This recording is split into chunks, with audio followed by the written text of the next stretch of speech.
고난주간 두 번째 날입니다. 오늘은 마가복음 12장 41절에서 44절 말씀을 통해서 저희들 작지만 가장 큰 헌금이라는 이름으로 말씀을 나누고자 합니다. 먼저 말씀을 제가 읽도록 하겠습니다. 예수께서 헌금함을 대하여 앉으사 우리가 어떻게 헌금함에 돈 넣는가를 보시세. 여러 부자는 많이 넣는데 한 가난한 과부는 와서 두 렙돈 곧 한 고드란트를 넣는지라. 예수께서 제자들을 불러다가 이르시되 내가 진실로 너에게 이르노니 이 가난한 과부는 헌금함에 넣는 모든 사람보다 많이 넣었도다. 그들은 다 그 풍족한 중에서 넣었거니와 이 과부는 그 가난한 중에서 자기 모든 소유 곧 생활비 전부를 넣었느니라 하시니라. 아멘. 이제 다음 주에는 우여곡절도 많은 총선이 이루어집니다. 이번 투표는 투표 방법이 참 복잡해서 어느 정도 알고 가지 않으면 헷갈리기 쉽습니다. 아마도 어쩌면 투표할 때 실수할 수도 있을지 모릅니다. 내가 투표하고 싶은 당이나 후보에게 제대로 투표하지 못하고 엉뚱한 곳에 투표할지도 모를 것 같습니다. 한 가지 분명한 것은 있는 것 같습니다. 실수해도 남이 뭐라 할 수가 없습니다. 또 말로는 어디에 투표하겠다고 했어도 누구 눈치 보고 누구 본치 보지 않고 찍어도 됩니다. 왜 그렇습니까? 비밀 투표이기 때문에 그렇습니다. 어떤 의미에서는 헌금도 이런 것 같습니다. 마치 비밀 투표하는 것 같습니다. 왜 그렇습니까? 일부 교회는 헌금을 누가 드렸는지, 누가 얼마나 드렸는지 주보에 실기도 하고, 또 헌금 개수하는 분들은 최소한 어느 사람이 얼마를 냈는지, 누가 얼마를 냈는지 알고 있는 경우도 있어서 어떤 의미에서 완전한 그 헌금 드림이 비밀 보장이 된다고는 말할 수 없을 것 같습니다. 하지만 한 가지 분명한 비밀은 있습니다. 하나님 앞에 헌금을 드리는 나의 마음이 어떠한지는 하나님 외에는 알 수 없다라는 것입니다. 오늘 본문은 헌금의 의미를 되새겨주게 하는 중요한 말씀이라고 할 수 있을 것 같습니다. 내가 어떤 마음으로 드리는지를 생각하고 또 묵상하기를 바랍니다. 어제가 교회가 또는 예배가 어떠해야 하는지를 보았다면 오늘은 헌금의 의미를 묵상하는 시간이 될 것입니다. 헌금을 제대로 어떻게 드려야 되는지 회복하는 시간을 갖는 중요한 시간이라고 생각이 되어집니다. 오늘 주님은 성전에서 헌금함 앞에 앉으셔서 사람들이 헌금 드리는 것을 보셨다고 합니다. 이것은 실제적인 사건이긴 하지만 또 영적인 의미에서도 진정 그런 것 같다는 생각이 듭니다. 우리가 헌금함이던 헌금 주머니에 헌금을 넣건 또는 계좌이체로 헌금을 하건 그것 자체는 개인적인 드림일지 모르지만 그 모든 드림은 하나님께 드리는 것이고 또 하나님이 나의 드림을 보고 계시다는 사실을 우리는 종종 잊곤 하는 것 같습니다. 무의식적으로 또는 이미 드리는 형식에 의해서 그냥 무의식적으로 드리는 경우들이 종종 있는 것 같습니다. 그러나 우리가 이 헌금을 하나님께 드리는 것이고 또 내가 드리는 헌금을 하나님이 보고 계시다는 사실을 깨닫는다면 우리의 또 드리는 마음은 상당히 달라질 것 같습니다. 이렇게 하나님께 드리는 것이고 교회는 그 통로이기에 그 받는 헌금을 교회는 소중히 여기고 귀중히 사용해야 합니다. 하지만 우리들은 자주 이 헌금을 하나님보다는 교회 위주로 사용하거나 또 교회 것이라고 생각할 때가 있는 것 같습니다. 심지어는 목회자나 몇몇 지도자들이 마음대로 쓸 수 있는 돈이라고 착각하는 것도 있는 것 같습니다. 하나님께 드리는 것을 있을 때 그저 자신의 교회만 생각하여 사용하거나 일부 힘 있는 이들의 입김과 생각에 맞춰 사용되어지는 것은 참 비극적인 일입니다. 헌금은 하나님께 드리는 것이기에 하나님의 뜻에 맞춰 사용해야 합니다. 또한 앞서 이야기했듯이 이 드림을 하나님이 보고 계시다는 사실을 우리는 기억해야 됩니다. 만일 우리가 이것을 기억한다면 우리가 드리는 헌금은 무엇보다 하나님이 이 헌금을 어떻게 받으시냐가 가장 중요하게 됩니다. 다른 사람이 어떻게 생각하고 또 극단적으로 사람은 이 헌금을 받아도 하나님은 이 헌금을 받지 않는 그 금액 헌금일 수 있습니다. 또 반대로 사람은 귀하게 여겨도 하나님은 귀하게 여기지 않거나, 또 반대로 사람은 하찮게 여겨도 하나님은 헌금을 귀하게 여길 수 있다는 사실을 우리는 기억해야 할 것입니다. 오늘 본문은 바로 그러한 것을 극명하게 보여줍니다. 본문을 보면 두 종류의 헌금 드리는 이들이 나옵니다. 좀 더 정확히는 한 무리와 한 사람입니다. 첫 번째 무리는 어떤 사람들입니까? 많은 헌금을 낸 여러 부자들입니다. 교회나 단체에서는 많은 헌금을 드리는 이들을 주목하곤 합니다. 이들이 어떤 때는 몇 천만 원, 또 몇억 원을 드릴 때도 있고, 그 정도까지 아니더라도 몇 백만 원, 몇십만 원을 드릴 때 교회 주변에 많은 도움을 주고, 또 교회 사역에 여러 가지 일을 할 수 있기 때문에 이들을 귀하게 여깁니다. 이렇게 헌금 금액적인 방법만이 아니라 또 여러 가지 물품을 드릴 때도 마찬가지이죠. 교회가 정말 필요한 물품이 있는데 그것을 어떤 면에서 음향 시스템이든 또는 여러 가지 비품이든을 그 비싼 것을 헌물하시는 분 통해서 교회가 많은 도움을 받는 것은 사실입니다. 그렇지만 또 이렇게 와용적으로 많이 드린다고 해서 잘못은 분명 아닙니다. 많이 드리는 것이 나쁩니까? 그건 아닙니다. 문제는 그것을 어떤 마음과 태도로 드렸느냐에 따라서 그 드림의 의미는 달라질 것입니다. 그러나 이들 부자는 그렇지 못했던 것 같습니다. 그러기에 이제 이들 많은 헌금을 드렸던 여러 부자들이 누구와 비교 대상으로 되고 있습니까? 한 과부입니다. 한 부자와 한 과부의 비교도 아니고 많은 헌금을 드리는 여러 부자들과 한 과부입니다. 홀로 된 여인에 대한 그 드림과 비교되고 있습니다. 아니, 어떤 의미에서는 이 부자들이 모든 헌금을 합쳐도 이 홀로 된 여인의 그 드린 것에는 견주지도 못하는 모습을 보여주고 있습니다. 비교 대상 자체가 안 되고 있다는 것이죠. 그러면 이 여인의 드림이 어떠하기에 그렇습니까? 액수적으로만 먼저 봅시다. 이 여인은 2렙돈 곧 한 고드란트를 드렸다고 되어 있습니다. 렙돈이나 고드란트는 성경에서 가장 작은 화폐 단위입니다. 성경에서 한 홀이라도 남김없이 갚기 전에는 이들이 심판을 면치 못할 것이라고 했던 그 홀이라는 것이 바로 이런 가장 작은 화폐입니다. 간단히 얘기해서 이 동전 한 입, 10원짜리 한 입 갚지 못하면 못 갚겠다 할 만큼 하찮은 금액이라는 것이죠. 마태복음 10장 29절에 보면 이런 구절이 등장을 합니다. 참새 2마리가 한 아사리온에 팔리지 않느냐. 그는 너희 아버지께서 허락하지 아니하시면 그 하나도 땅에 떨어지지 아니하리라는 구절을 우리는 기억을 합니다.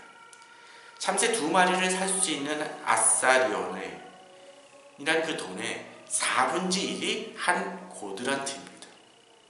이 돈이 정확히 어느 정도의 가치를 지니는지는 정확히 알 수는 없습니다. 아마도 그냥 대충 생각을 해서 요새 생닭 한 마리가 얼마인지를 생각한다면 대충 어느 정도인지 알 수 있지 않을까요? 참새 2마리는 어쩌면 이 생닭 한 마리보다도 못한 가격일 것입니다. 어쩌면 많이 모자랄 것이죠. 그런데 그것의 4분의 1에도 정도에 해당되는 돈이라면 아주 작은 돈입니다. 아마도 성경 전체를 통틀어서 사람들이 드린 봉헌들을 여러 가지 생각을 해본다면 그 봉헌 중에 가장 작은 것을 드린 사람이 바로 이 여인 아닐까요? 아마도 그럴 것 같습니다. 지금식으로 따진다면 만약 교회 건축할 때 그 돈만으로는, 그런 드린 헌금만으로는 벽돌 한 주당도 제대로 사기 힘들지 모릅니다. 하루 식사는커녕 끼니 한 끼도 쉽지 않았을지 모릅니다.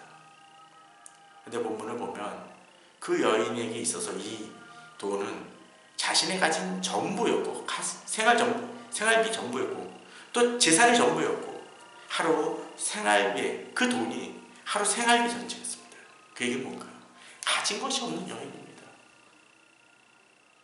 아니, 정말 하찮은 돈이 그가 가진 재산이라면 이 여인이 얼마나 힘들고 어렵게 살았는지를 알 수 있습니다. 요새식으로 따지면 여러 가지 배지를 주우면서 작은 돈이라도 벌려고 하시는 힘쓰시는 분들이 그 버는 돈, 어쩌면 그것보다 더 못한 처지일지도 모릅니다. 돈의 가치는 사실 사람들마다 좀 다릅니다.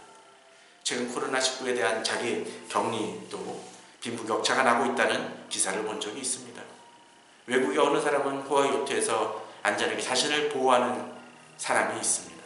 그러면서 이 코로나로 인한 자가격리는 모든 사람을 평등하게 만들었다고 하는데 평등하지 않죠. 어렵게 사는 어떤 나라에서는 어떻습니까? 이 자가격리 자체가 많은 사람들이, 많은 가족들이 대가족이 살다 보니까 자가격리 자체도 불가능하고, 또 공중화장실 여러 마을에서 사용하다 보니까 자가격리는커녕 오히려 한 사람이 걸리면 모든 사람이 확산되어질 수 있는 위험이 처하는 것이 바로 현실입니다. 어떻게 동등하게 처리가 되어집니까? 어떤 사람에게는 하찮고 별것 아닌 것이, 어떤 사람은 절박한 것일 수 있습니다. 이 여인에게도 그러했습니다. 이 여인에게 있어서는 그 돈이 어쩌면 남들에게 있어서 하루 한 끼 정도도 해당되는 돈인데, 그 한 끼 가지고 하루를 먹어야 될 돈이었을 것 같기도 합니다. 그런데 이 여인은 그런 상황 속에서 자신의 전부를 드립니다. 이 여인이 어떤 마음과 생각으로 그것을 드렸는지는 정확히 알 수 없습니다. 어떤 상황에서 드렸는지도 알 수 없습니다. 그러나 주님은 그 여인의 드린 마음을 알고 계셨습니다. 그 중심을 아셨습니다. 그러기에 이 여인의 드림을, 이 가치를 귀중하게 여기고 많은 부자들이 드린 것, 어쩌면 그 많은 부자들은 자신의 넉넉함 속에서 아주 극한 일부를 드렸을 것입니다. 아니 3분의 1, 10분의 1이라도 좋습니다. 그렇게 크게 드렸을지도 모릅니다. 그러나 이 여인과 드린 것은 엄청난 차이를 가질 것입니다. 그러나 세상은, 심지어는 교회도 이런 여인의 드림을 하찮게 여기곤 합니다. 주님은 여러 부자의 드림과 한 여인의 드림을 비교하셨지만, 세상은 반대로 한 부자와 많은 이들의 드림을 비교합니다. 아니, 한 부자의 그 드림을 비교했을 때 많은 사람의 그저 평범하게 드린 그 돈을 무시해버리고 하는 것이 이 시대의 모습입니다. 게다가 오늘 본문의 앞절인 38절, 40절에 보면 이런 내용이 나옵니다. 예수께서 가르치실 때 이르시되 긴 옷을 입고 다니는 것과 시장에서 문안받는 것과 회당의 높은 자리와 잔치 윗자리를 원하는 서기관들을 삼가라. 그들은 과부의 가산을 삼키며 외식으로 길게 기도하는 자니 그 받는 판결이 더욱 중하리라 하시리라. 높임 받으려는 종교 지도자를 비판하시면서 이들이 어떻게 행합니까? 정말 그들이 하찮게 여기는 그 과부, 홀로 된 여인의 가산을, 그것마저도 삼키고 있다고 말씀하십니다. 이런 여인의 작은 재산마저도 그들의 탐욕으로 인해서 삼켜버립니다. 그러면서도 종교적인 행위를 행합니다. 외식적인 기도를 행하며 자신이 경건한 사람인 것처럼 위장합니다. 하나님은 이런 사람들이 이미 판결을 받고 하나님의 심판을 받는데, 이로 인해서 그 받는 판결이 더욱 중할 것이라고 되어 있습니다. 그렇습니다. 어떤 때 우리들은 이미 종교적인 행위를 하고 이미 하나님 보시기에는 외식과 심판받는 그 수준에 지나지 그 받는 상황이지만, 그럼 속에서도 그 악을 점점 더해가는 모습이 있습니다. 종교적 행위는 있습니다. 그러나 하나님 보시기에는 헌금은커녕 그들이 예배 행위조차도 하나님이 받지 않으시고 오히려 심판의 대상임을 우리는 깨달아야 됩니다. 이 고난주간 우리는 생각해 봐야 됩니다. 본문을 통해서 우리가 드리는 헌금, 바로 그것이 어떠한지를 생각해 봐야 됩니다. 또 헌금은 드리면서도 정작 그 속에 내 마음의 중심이 없기에 우리 예배, 기도, 말씀 자체가 하나님 보시기에는 하나님의 영광과 존귀 올려드리기 이전에 오히려 하나님 보시기에 불편해하시고 가증 여기시는 예배가 되고 있는 것은 아닌지 생각해 봐야 될 것입니다. 내가 전 재산을 드리는 것을 얘기하는 것이 아닙니다. 여기서 진정 내 마음의 중심이 틀어지며 주님에 대한 간절함으로 사람이 아니라 하나님을 바라보면서 내 드리고 싶은 그 예물을 드리고 있는지 돌아봐야 될 것입니다. 그 여인의 그 전 재산을 드리는 그 마음은 작은 금액이지만 하나님 앞에 온전히 드리고자 하는 마음은 하나님 외에는 자기에게 소망이 없음을 인정하고 고백하는 믿음의 행위이고 찬양이고 기도일 것입니다. 지금 한국 교회는 여러 가지로 어려움을 겪고 있습니다. 헌금이 중단되는 어려움도 겪고 있습니다. 그래서 재정이 어렵다는 얘기도 듣고 있습니다. 어쩌면 하나님은 우리 한국교회와 성도들에게 이 헌금의 의미를 되새기게 하여 주시는 것인지도 모릅니다. 이 과정을 통해서 정말로 나의 드림은 어떠한지 우리가 오히려 어쩌면 정말로 부자들의 헌금에 집착하여 정말로 마음 중심에서 드리는 헌금을 놓치며 교회를 세우고 또 예배를 드리고 있는 것은 아닌지 생각해 봐야 될 것입니다. 그런 중심을 돌아봄을 통해서 예배의 회복, 교회의 회복과 더불어 진정으로 우리 드림도 회복하는 그런 이 고난주간이 되기를 바랍니다. 감사합니다.